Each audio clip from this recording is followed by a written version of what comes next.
সেদিনকে দেখলাম মা অনেক সুন্দর করে গাব ফলটি খেতেছিল। আজকে মায়ের জন্য গাব ফল নিয়ে যাবো। তাড়াতাড়ি গাছের কাছে যাই, নাহলে গাছালা চলে আসবে না। এই তো পাকা গাব আছে, তাড়াতাড়ি এটা ছিঁড়ে ফেলি। মায়ের জন্য নিয়ে যাওয়ার আগে আমি একটু টেস্ট করে দেখি আসলে কেমন হয়েছে। এই সাদা গাবগুলো অনেক ভালো লাগে খেতে।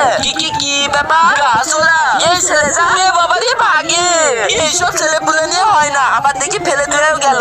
এই নুরাজাদের ছেলে রাজু, এখানে ফেলে চলে গেলি কেন? নিয়ে যা। তুই দাঁড়া একটু, আমি তোকে দিয়ে দিচ্ছি, এগুলো নিয়ে যা। না না আমার লাগবে না, আমি বাড়িতে চলে যাচ্ছি। আমার দিল না। কি ব্যাপার গাছওয়ালা কি গাড়ি স্টার্ট করে দিল নাকি?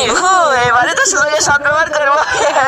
একজন মা কতটা আপন হয়, যাদের মা নেই তাদেরকে জিজ্ঞেস করো। তাই আজকে দেখি এই প্রাণের প্রিয় মায়ের জন্য কয়জন সাবস্ক্রাইব করে দেয়। আর যারা মাকে ভালোবাসে না তারাই ভিডিও থেকে দূরে থাকো। এই তো এখানে আগে থেকে চুরি করে রেখে দিয়েছিলাম, এই তো পেয়ে গেছি। কি ব্যাপার রাজু কোথা থেকে আসছে? মা দেখো কি নিয়ে এসেছে। এ তো দেখি গাব ফল, কিন্তু তুই কোথা থেকে পারলি? তুই সে আঙ্কেলের কাছ থেকে চুরি করেছিস। এই তুই ব্যাগটা ধর। কিন্তু কেন?